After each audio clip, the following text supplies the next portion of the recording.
أعوذ بالله من الشيطان الرجيم بسم الله الرحمن الرحيم وصلى الله على سيدنا محمد وعلى آله وصحبه وسلم تسليما كثيرا اللهم لا علم إلا ما علمتنا إنك أنت السميع العليم اللهم لا علم إلا ما علمتنا إنك أنت السميع العليم اللهم لا علم إلا ما علمتنا إنك أنت السميع العليم اللهم انشر علينا رحمتك وانزل علينا حكمتك يا ذا الجلال والإكرام اللهم انشر علينا رحمتك وانزل علينا حكمتك يا ذا الجلال والإكرام اللهم انشر علينا رحمتك وانزل علينا حكمتك يا ذا الجلال والإكرام اللهم علمنا ما ينفعنا وانفعنا بما علمتنا وزدنا علما وصلى الله على سيدنا محمد وعلى آله وصحبه وسلم ولا حول ولا قوة إلا بالله العلي العظيم ولا حول ولا قوة إلا بالله العلي العظيم ولا حول ولا قوة إلا بالله العلي العظيم.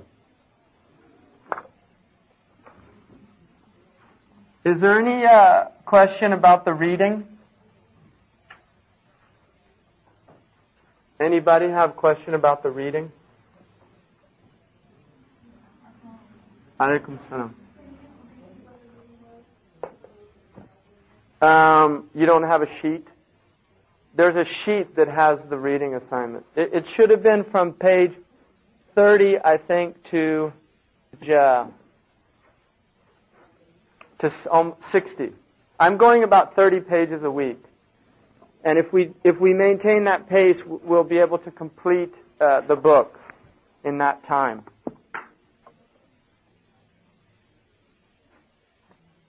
So the reading should have been from the chapter entitled The Pact of Chivalry,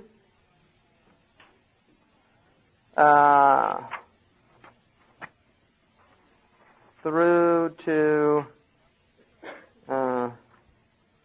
Abu Jahl and Hamza, chapter 20. So chapter 12 to 20.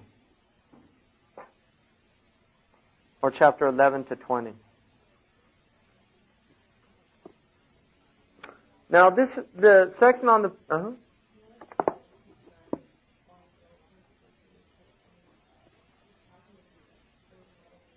This book, a lot of people find it difficult because of the names.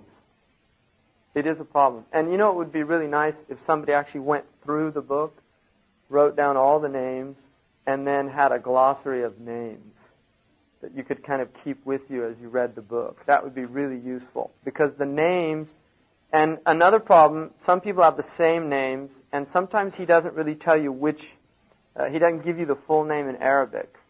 So, and I'll try to do that for those names that he mentions. But, yeah, it's really useful to keep the names because, now the other thing that's important, you should really read his seerah once a year. The whole thing. At least once a year. What's that? Yeah, the story of the Prophet ﷺ should be read at least once a year. Traditionally, the Muslims tended to read it in the month of Rabi' al-Awwal. Yeah. But it should be read at least once a year. So you get used to the names and the things. Now, the Hilf al-Fudul is a very interesting event in the Arab history. And the reason for it is there was an event that took place which the Arabs had an extraordinary sense of wafa, this idea that really your word was equivalent to you. If your word was sound, you were sound. If your word wasn't sound, you weren't sound. And so the Arabs really had an incredible dislike, like most people, for things like treachery, khiyana, very wretched. But at the same time, they were really a nomadic people that had only recently settled. They didn't really have a civilization like other people.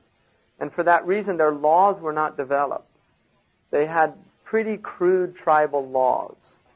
And in a lot of ways, it's not all that dissimilar to the laws of the street in some communities, for instance, in America, right?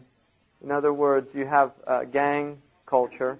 And in gang culture, you have a gang, and the gang's tight, and the gang, they defend each other, irrespective of whether they're right or they're wrong. So if another gang takes out a gang member, then that gang member goes and gets revenge, irrespective of whether the person did it or not. Right? And this is a jahiliyyah phenomenon, and it's called tha'ar in the Arab tradition. So here, what happened,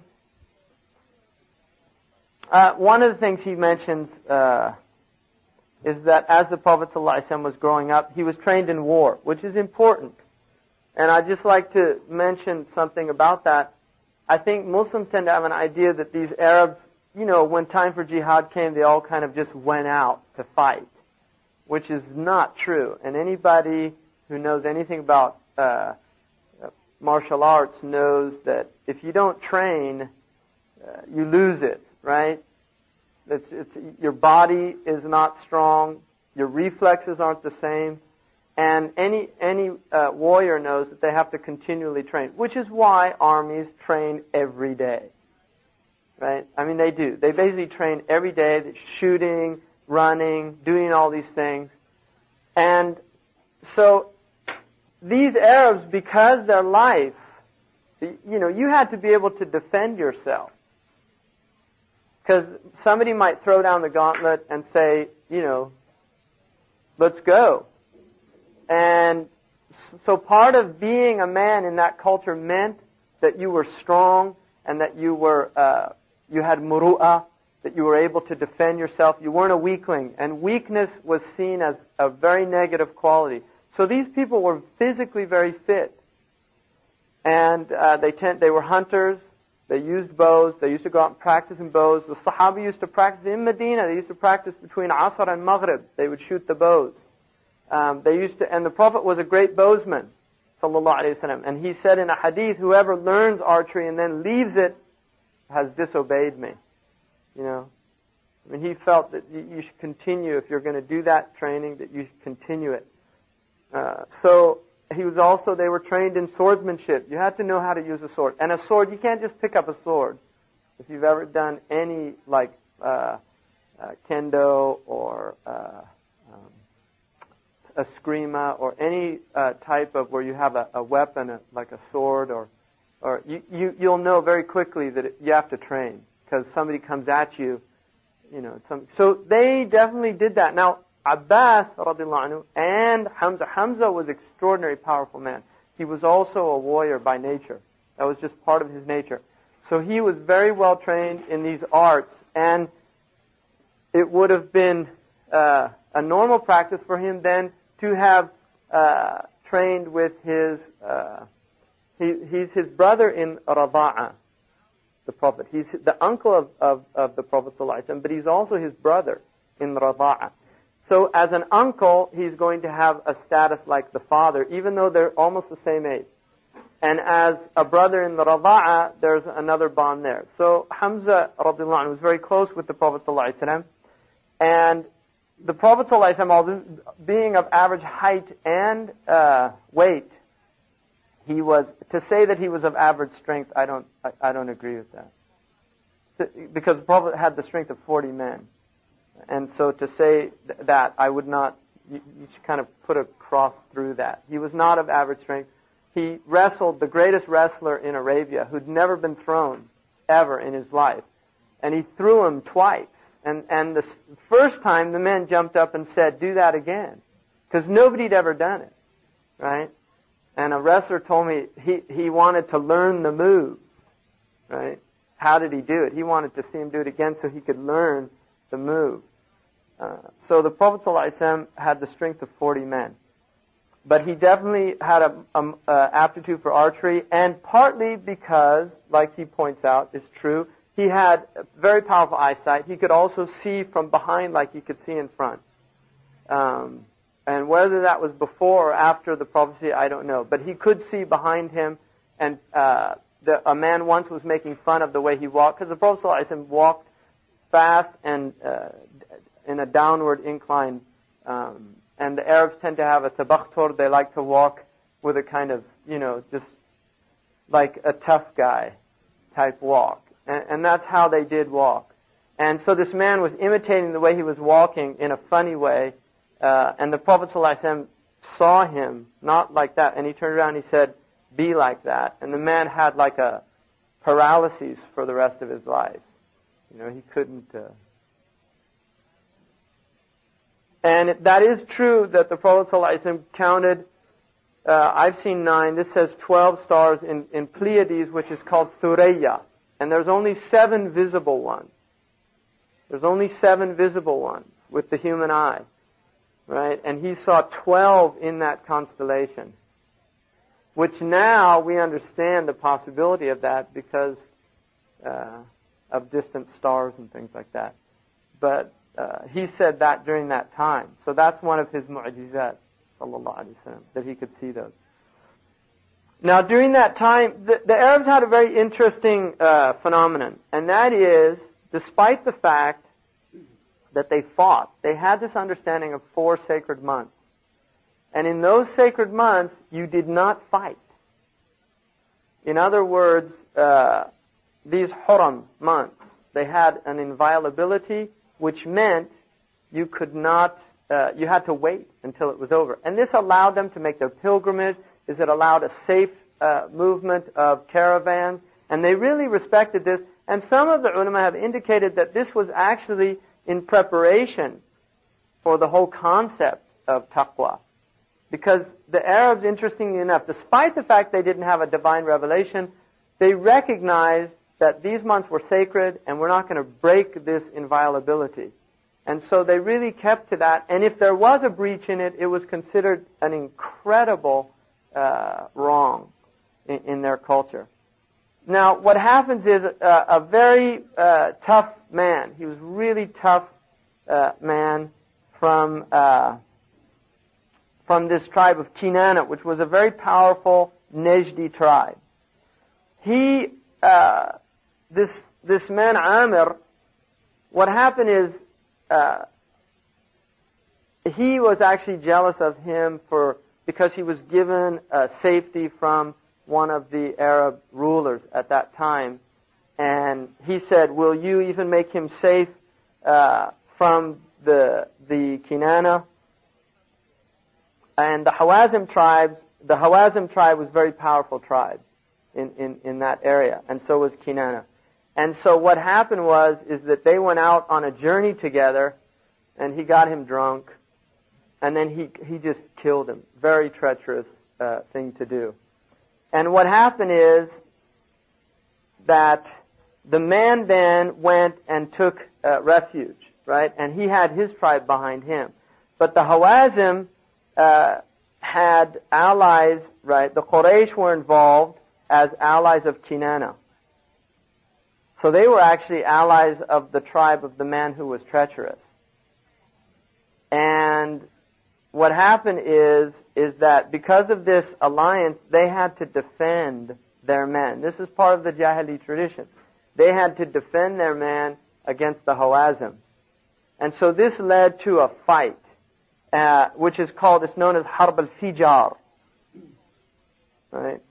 And this has to do with the man, because it was from this treachery or mufajara of this man, who's Barrad ibn Qais, because he killed this other man, and it was done in one of the sacred months. It was done in the Shahr al-Haram.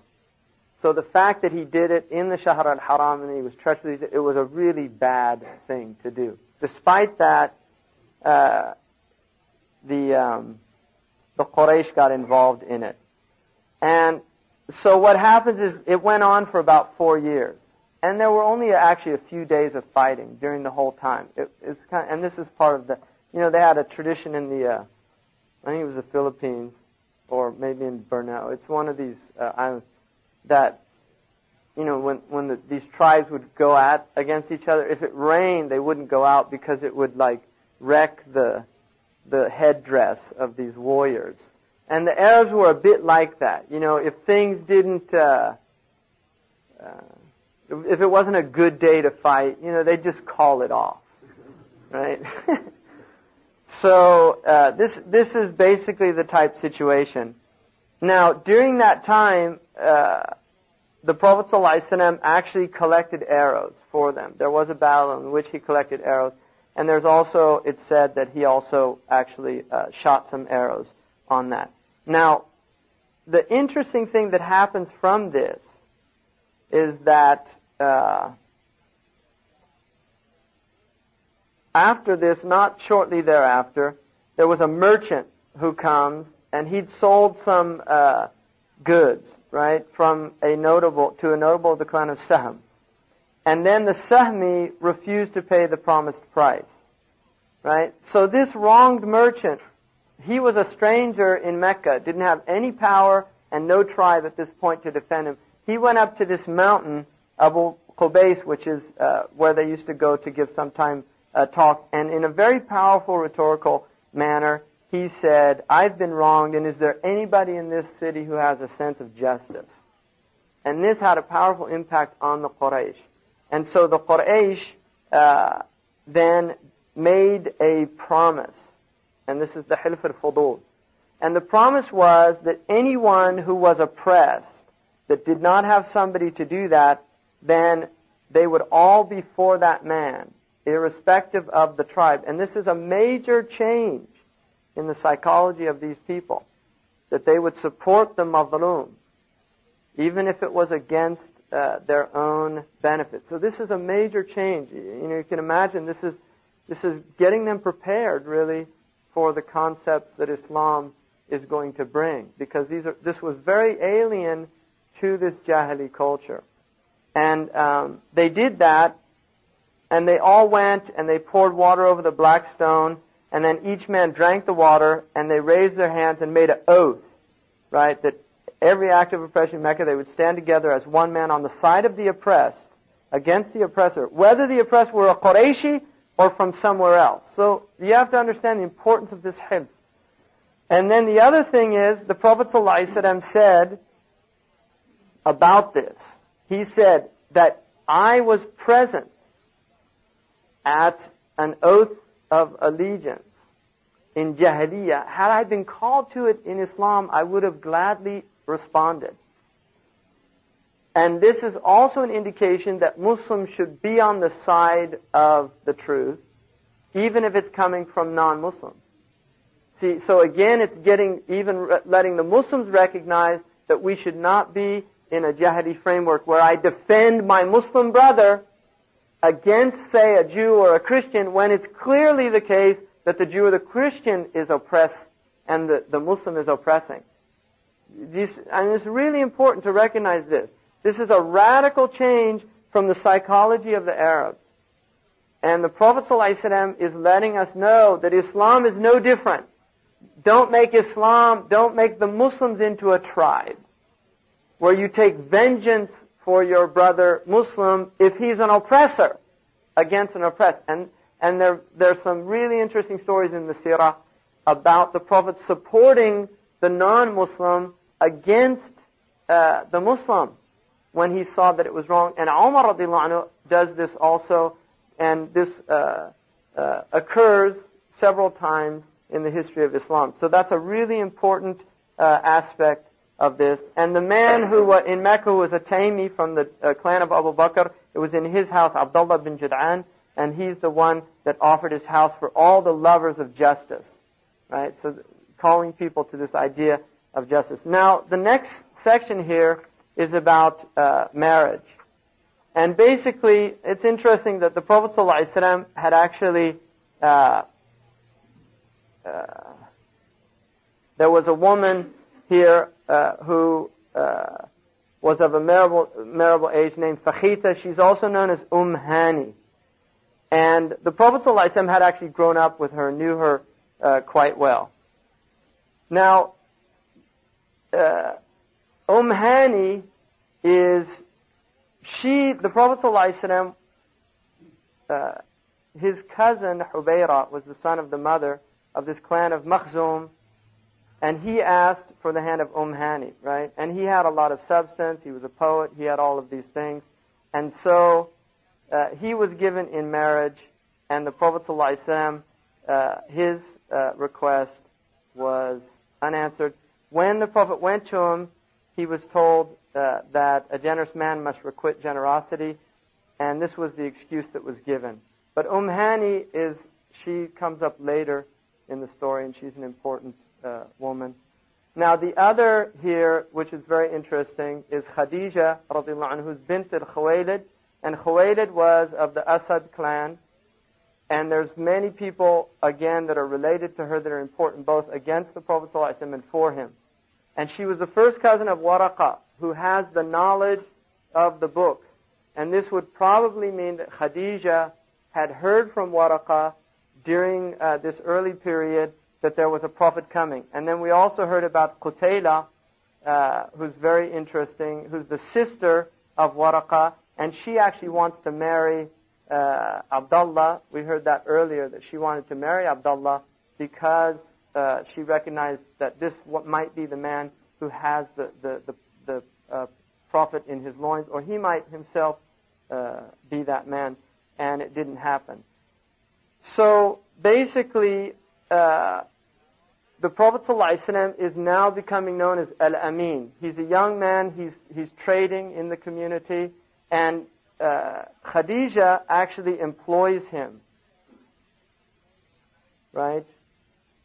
Oh, the other thing here that's mentioned is that the Prophet ﷺ, at going to Busra, which is in the south of Syria, he took shelter beneath the tree, and there was another monk there. Now, this might be the same place. The people of Sirah differ on this. Some say it might be the same place where Bahira was, and others say this is actually a different event. In any case, the Prophet ﷺ sat under this tree. And when Nestor saw this thing, he went and he said, only a prophet sits under this tree. And some say it was a tree that Isa a.s. had sat under. So when he saw that, he asked the servant, Maysara, who was Khadija's servant, who is this man? And he said, he's from Quraysh, the people of the sanctuary. And he said, he's a prophet. So now Maysara, he wouldn't be that surprised because he's seeing some pretty extraordinary things on this journey with the Prophet ﷺ. The fact that he's clouded, the fact that there's barakah in everything that he does, even the goods that they purchase and sell, he makes much more than anybody else Maysara had ever gone on a journey with. And so what happens here is, now another thing, I think this is a really good footnote here, is that the Prophet ﷺ is identified by some of the Muslim scholars to be Shiloh, who's mentioned in Genesis 49, 1 and 10. And this is a really important verse because although the Christians interpret it to mean Christ, if you look at this, it says here, quote, and Jacob called unto his sons, which is Yaqub, and this is the 12 tribes are coming from here. He calls to the sons and he says, gather yourselves together that I may tell you that which shall befall you in the last days. The scepter shall not, in other words, the ahad, this oath between God and between Bani Israel, shall not depart from Judah, right, from the Jews, nor a lawgiver from between his feet. In other words, all of the messengers are going to come from this tribe until Shiloh comes, and unto him shall the gathering of the people be. So in other words, when he comes, the scepter is going to go from Bani Israel to another people, and then the gathering will be unto. So this is a prophet from Bani Israel foretelling a prophet who will not be from Bani Israel, because it doesn't mean anything. The verse doesn't make any sense. Now, for the Christians to say it's Jesus, Isa a.s. is a direct descendant of Dawood, according to their own tradition. So he would have been from the children of Jacob or Yaqub.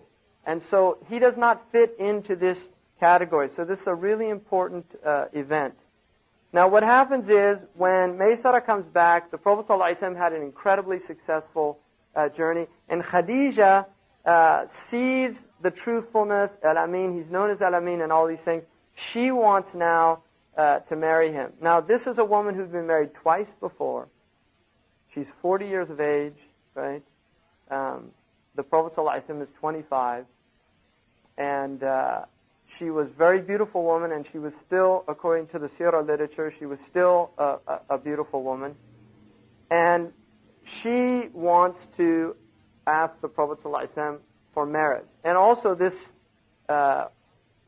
is not unusual for a noble woman to be able to be forthright in that way. She was also not a virgin, and so, the traditional restrictions or things like that would tend to be on a virgin in not being forthright or immodest would not be placed on her in a cultural context. So she gets a woman named Nufaysa, and she asks to go and see if this is possible. And Khadija told Waraqa, right, about, first of all, he saw these angels when they were on the journey, and then the other things that he sees. And she went and told Waraqa, and he said, if this is true, then he is the prophet that we've been waiting for. So this is an indication that Khadija radiallahu anhu was aware of who the Prophet ﷺ was. So anyway, the Prophet ﷺ he's orphaned, he's from Bani Hashim, they're weak, they're not what they used to be when Abdul Muttalib was alive, right? Abu Talib is poor, and the only of his uncles, the only one that was really doing well was Abu Lahab. So anyway, she's asking the Prophet ﷺ, and he's saying, she wants to, to see what's going on. And this is matchmaking and things like that. And so she's asking him, what do you think of a noble woman with wealth and all these things asked you for marriage? And the Prophet said, well, who would that be, right? And he said, I don't have the ability to marry and this and that. And she said, well, what if she wanted? And who is she? Khadija. And then he asked, how could I do that? And she said, right, leave it to me. And then he said that he would do that. So she goes, tells Khadija, and then things begin to happen. So Hamza goes and asks for the hand in marriage Ibn Awwam, right? So there's a lot of really amazing connections here. Anyway, Hamza goes and he asks for the hand of Khadija, and it's agreed, and they'll give 20 she-camels, nuq, as a dowry. So now what happens, the Prophet ﷺ is establishing a household in this early community. And then she, from Khadija, alayhi salam, she gives 6 children, 2 sons and 4 daughters, right? Qasim is the firstborn. And that's why the Prophet ﷺ is named Abul Qasim, which again is a clear indication, because he actually says, Ana al-Qasim. Right? He's the distributor. He's the one that yaqsim between people. And so Abul Qasim not only has that idea of being the father of Qasim, but also being the possessor of Al-Qasim, or the one who can do that, Abul Qasim. And he's also Abu Tahir and Abu Ibrahim. So he has Qasim, Tahir, and Ibrahim. These are the 3 sons. All of them will die in their first few years of birth. And then the daughters he has, Zainab, followed by 3 other daughters, Ruqayya, Kulthum, and Fatima. Right? And then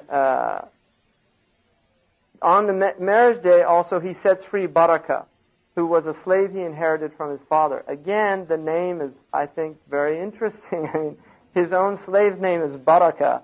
And he sets her free. And Khadija also gave him the gift of a boy, Zayd ibn Haritha. And this is interesting too. Now at the time, Barakah she marries somebody from Medina, Yathrib, again ties here, and has a son who's very important, Ayman. She becomes Ayman from the son that she'll have. And then Zayd, right, he was bought in Uqab by the uncle of Khadija here. But what happens, it's very interesting, or her nephew, what happens